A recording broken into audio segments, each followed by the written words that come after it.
الحمد لله نحمده ونستعينه ونستغفره ونؤمن به ونتوكل عليه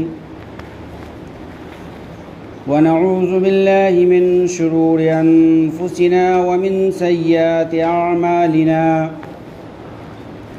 من يهده الله فلا مضل له ومن يضلله فلا هادي له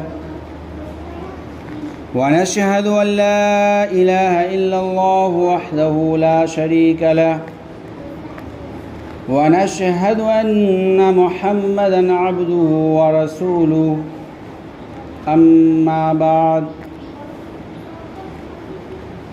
قال الله تبارك وتعالى في القرآن المجيد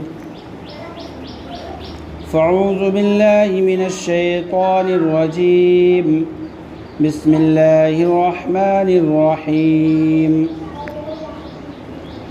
قل إن صلاتي ونسكي ومحياي ومماتي لله رب العالمين صدق الله العظيم وصدق رسوله النبي الكريم نحن على ذلك لمن الشاهدين والشاكرين والحمد لله رب العالمين واجب الاحترام مصلیان کرام،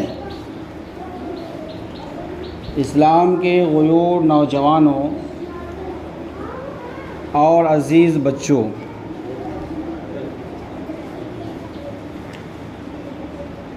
اللہ تبارک و تعالیٰ کا بے انتہا کرم اور احسان ہوا کہ اس نے ہم سبوں کو جمعہ کی نماز کی توفیق بخشی اور اپنے گھر میں جمع فرمایا۔ دعا کریں کہ اللہ تبارک و تعالی ہماری نمازوں کو قبول فرمائے۔ ابھی جو یہ مہینہ چل رہا ہے، یہ اسلامی کیلنڈر کے حساب سے آخری مہینہ ہے۔ ابھی جو مہینہ چل رہا ہے یہ اسلامی کیلنڈر کے حساب سے آخری مہینہ چل رہا ہے، اور اس مہینے کی آج 7ویں تاریخ ہے۔ کتنی تاریخ ہے؟ 7ویں تاریخ ہے۔ اور اس مہینے کی بہت ہی فضیلت ہے۔ ابھی 2-3 روز گزرنے کے بعد،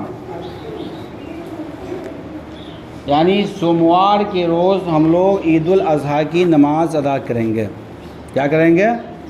بقرعید کی نماز پڑھیں گے اور قربانی کریں گے۔ اللہ تبارک و تعالیٰ نے ایمان والوں کو 2 تہوار دیا ہے۔ کتنا تہوار؟ ایک عید الفطر اور دوسرا عید الاضحیٰ۔ اب آئیے یہ سمجھتے ہیں کہ یہ جو قربانی ہم کرتے ہیں، یہ قربانی کیوں کرتے ہیں؟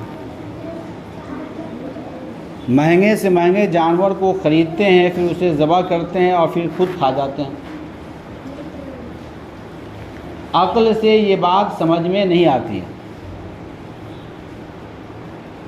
ابھی جو میں نے خطبہ کے دوران قرآن کریم کی آیت مقدسہ پڑھا، یہ سورہ انعام کی آیت ہے۔ 8ویں پارے کے اندر یہ آیت ہے، آیت نمبر 162 ہے، اور قرآن کریم کا پیج نمبر جو ہے وہ 151 ہے۔ اس آیت کریمہ کے اندر خود حق تعالی شانہ نے کہا، قل ان صلاتی و نسکی، یہ اللہ فرما رہا ہے اپنے حبیب امام الانبیاء محبوب کبریا تاجدار مدینہ محمد عربی صلی اللہ علیہ وسلم سے کہ آپ کہہ دیجئے، قل ان صلاتی، کہ آپ کہہ دیجئے کہ یہ بے شک یہ نماز، قربانی یہ کس کے لیے ہے؟ اللہ کے لیے ہے۔ کس کے لیے؟ اللہ کے لیے۔ اور یہی نہیں بلکہ ہمارا مرنا اور جینا یہ بھی اللہ ہی کے لیے ہے۔ پتہ کیا چلتا ہے کہ وہ رب جس نے مجھے پیدا کیا ہے اس کے حکم کی تابعداری کرنا ہم پہ ضروری ہے۔ اللہ تبارک و تعالی نے جن چیزوں کے کرنے کا حکم دیا ہے اسے کرنا ہے، اور جن چیزوں کو نہ کرنے کو کہا ہے اس سے رکنا ہے۔ اللہ تبارک و تعالی نے یہ آنکھ کا استعمال جہاں منع کیا ہے، نامحرموں کو دیکھنے کے لیے منع کیا ہے، تو یہ آنکھ کا استعمال ہم وہاں نہیں کریں گے۔ ہاتھ سے کسی پہ ظلم نہیں کریں گے، یہ پاؤں سے چل کے کسی غیر جگہ پہ ہم نہیں جائیں گے جہاں اللہ اور اس کے رسول کے حکم کی خلاف ورزی ہو، جہاں اللہ اور اس کے رسول کی تابعداری نہ ہوتی ہو، اپنے آپ کو وہاں سے بچانا ہے۔ اچھا، یہ قربانی جو لفظ ہے یہ لفظ قربان سے ہے اور قرب سے ہے۔ اللہ تبارک و تعالیٰ کا قرب حاصل کرنے کے لیے ہم اور آپ جو یہ قربانی کرتے ہیں اس کا اصل مقصد ہے اللہ ہم سے راضی ہو جائے۔ کیا ہو جائے؟ راضی ہو جائے۔ حضرت ابراہیم علیہ الصلاۃ والتسلیم یہ ایسے نبی ہیں جن کے بیٹا وہ بھی نبی اور پوتا وہ بھی نبی،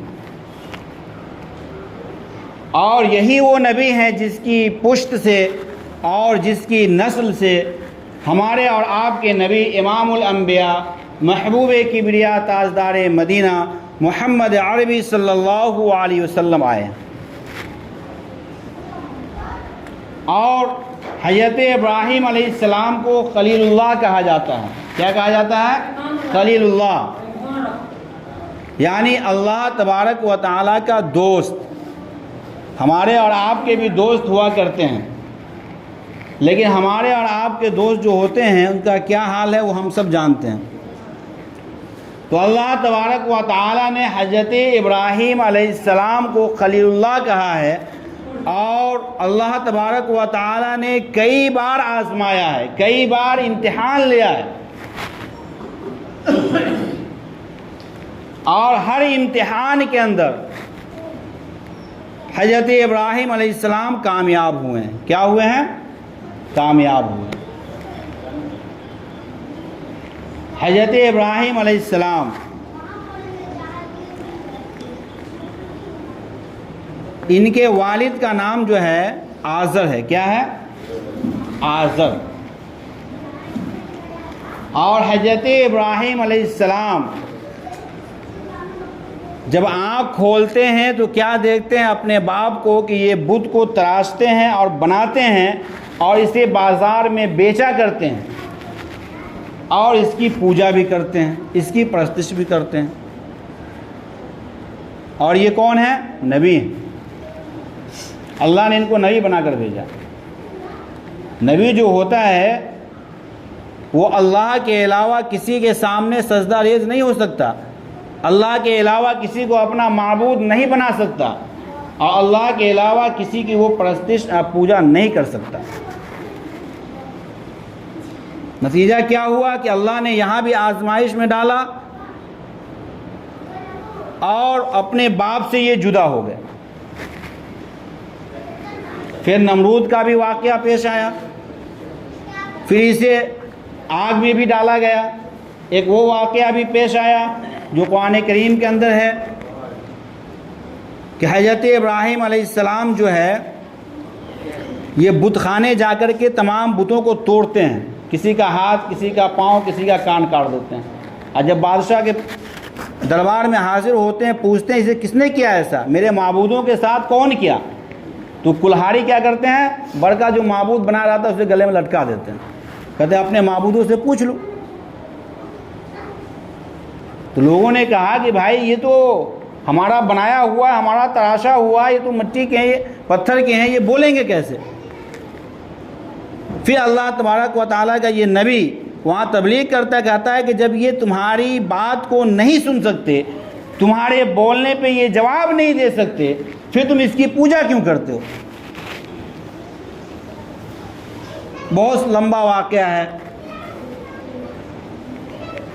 کہا ہے حضرت ابراہیم علیہ السلام نے کہ میرا خدا تو وہ ہے جو مارتا ہے اور جلاتا ہے۔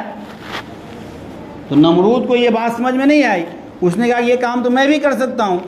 2 قیدی کو بلایا اور ایک قیدی جس کی موت کی سزا تھی اسے چھوڑ دیا، اور دوسرا جس پھوٹنے والا تھا اسے قتل کر دیا۔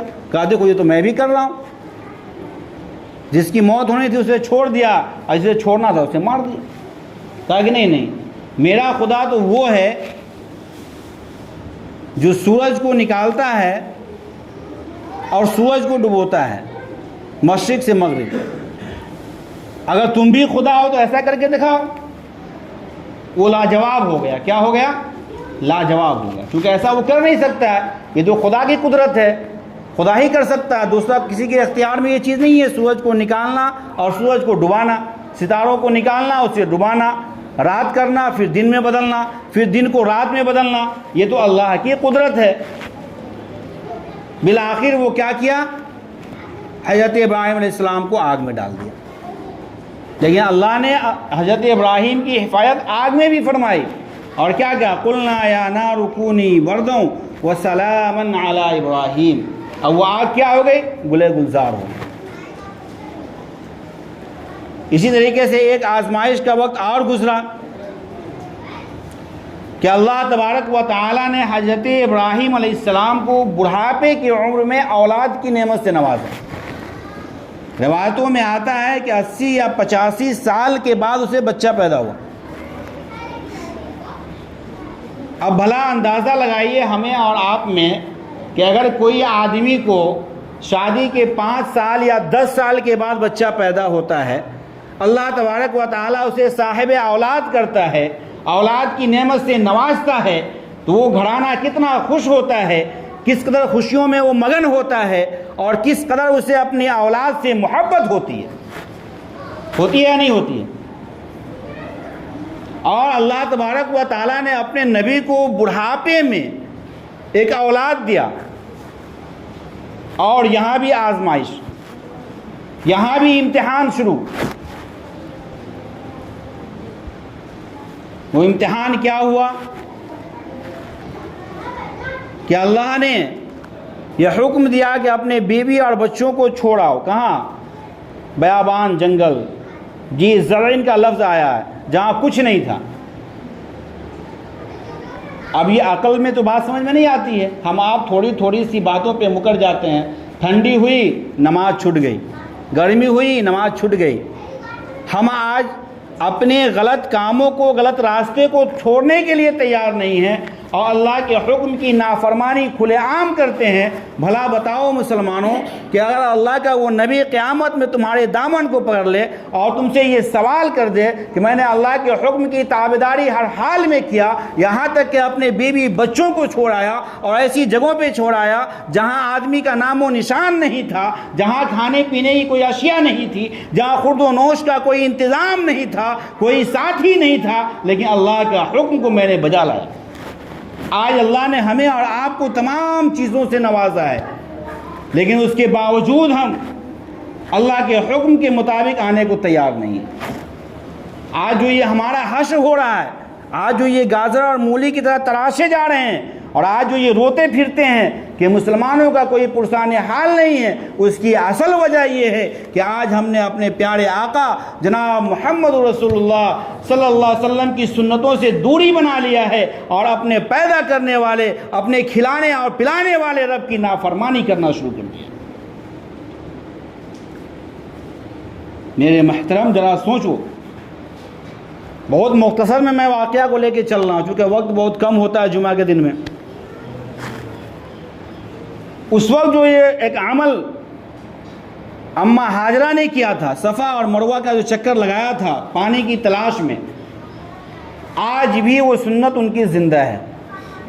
آج بھی جب حاجی جاتے ہیں تو صفا اور مروہ کا چکر لگاتے ہیں، اور آج جو ہمارا آپ جو پانی لے کر کے آتے ہیں آب زمزم، یہ زمزم کیا ہے؟ یہ وہی ہے جو اسماعیل علیہ السلام نے ایری کو رگڑا تھا اور وہاں سے ایک چشمہ اگلا تھا، اور اسی پانی کو اماں ہاجرہ نے گھیرا تھا پتھروں سے اور کہا تھا زم زم، یعنی ٹھہر جا ٹھہر جا۔ آج اسی زمزم کے پانی کو ہمارا آپ تبرک سمجھ کر لاتے ہیں، بڑا سنبھال کر رکھتے ہیں۔ میرے محترم، یہ ایسے ہی نہیں ہو گیا، یہ بڑی قربانی کے بعد یہ عمل آیا ہے۔ اور ابھی جو ہمارا آپ عید الاضحیٰ کے موقع سے جو جانور ذبح کرتے ہیں، اس میں بھی اللہ نے بڑا امتحان لیا ہے۔ وہ امتحان کیا لیا کہ اللہ تبارک و تعالیٰ نے حضرت ابراہیم علیہ السلام کو خواب میں دکھایا کہ تم جو ہے قربانی کرو، صدقہ کرو۔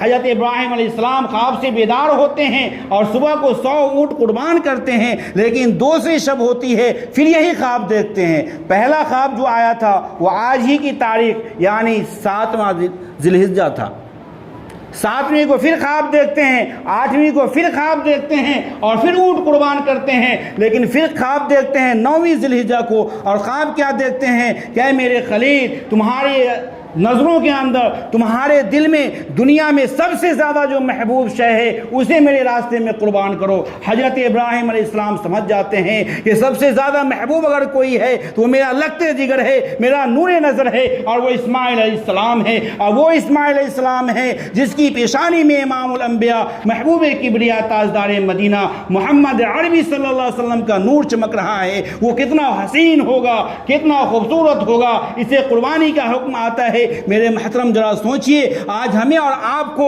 ایک چھوٹا سا قربانی کرنے کا اگر کہا جاتا ہے، ہم دائیں بائیں دیکھتے ہیں، نفع اور نقصان کو دیکھتے ہیں، لیکن وہ خلیل ہے جو اپنے لگتے جگر کو قربان کرنے کے لیے تیار ہوتا ہے۔ اور اسی نقشے کو قرآن کریم میں اللہ تبارک و تعالیٰ نے کیسا کھینچا ہے۔ آپ دیکھیے سورہ صافات کے اندر یہ واقعہ موجود ہے جب باپ اور بیٹے کی گفتگو ہوتی ہے، اور حضرت ابراہیم علیہ السلام کہتے ہیں قال یا بنی، اے بیٹے، جب بیٹے سے مشورے کرتے ہیں وہاں بیٹا اور باپ کی جو بات ہوتی ہے یہ قرآن کریم کے سورہ صافات کے اندر موجود ہے۔ قرآن کریم کا جب آپ پیج نمبر 450 کو الٹیں گے تو وہاں پہ یہ آیت ملے گی آپ کو، اور اس آیت کے اندر یہ واقعہ موجود ہے۔ میں مختصر میں آپ کو بتانا چاہتا ہوں کہ جب باپ نے بیٹے سے مشورہ کیا تو بیٹا آج ہمارے اور آپ کے بیٹے جیسا نہیں تھا، بلکہ وہ نبی تھا اور نبی کا بیٹا تھا۔ وہ لبیک کہتا ہے اور کہتا ہے ستجدنی انشاء اللہ من الصابرین۔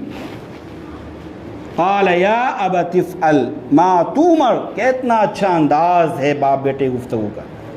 باپ نے کہا کہ اے بیٹا، میں خواب میں دیکھتا ہوں تجھے ذبح کر رہا ہوں، انی اذبحک، تو بیٹا بھی تیار ہوتا ہے اور کہتا ہے میرے باپ آپ اسے کر گزریے، اللہ کا جو حکم ہے آپ مجھے صبر کرنے والوں میں پائیے گا۔ بیٹا وہاں یہ سوال باپ سے نہیں کرتا ہے کہ اے میرے ابو جان میری آخر غلطی کیا ہے، کہ آپ مجھے یہ سزا دینا چاہتے ہیں، آپ مجھے قربان کرنا چاہتے ہیں، مجھے ذبح کرنا چاہتے ہیں۔ بیٹا نے یہ سوال نہیں کیا بلکہ باپ کے حکم کی تعمیل کرتا ہے اور وہ لبیک کہتا ہے۔ ذرا اپنے معاشرے پہ غور کیجئے، ذرا اپنے آس پاس میں نظر دوڑائیے، آج کتنے بیٹے ایسے ہیں جو اپنے باپ کو گھر سے دھکا مار کر نکالتے ہیں، اپنے باپوں کے ساتھ بدتمیزیاں کرتے ہیں، اپنے باپ کو 2 وقت کا کھانا نہیں دیتے ہیں۔ آخر وہ کیسا بیٹا ہے جو جان کی بات ہے، ذبح کرنے کی بات ہے، لیکن وہ اپنے باپ کے حکم پہ لبیک کہتا ہے اور ابا کو مشورہ دیتا ہے کہ ابو جان آپ ایسا کر لیں کہ میرے آنکھ پہ پٹی باندھ دے، میرے ہاتھ اور پاؤں کو باندھ دے اور مجھے لٹا دے، کہیں ایسا نہ ہو کہ بیٹے کی چہرے پہ جب نظر پڑے تو باپ کی محبت جوش مارے اور آپ اس کام سے باز آ جائیں۔ میرے محترم، تو یہ وہ بیٹا اور باپ کا واقعہ ہے۔ اسی سنت ابراہیمی کو ہم اور آپ زندہ کرتے ہیں۔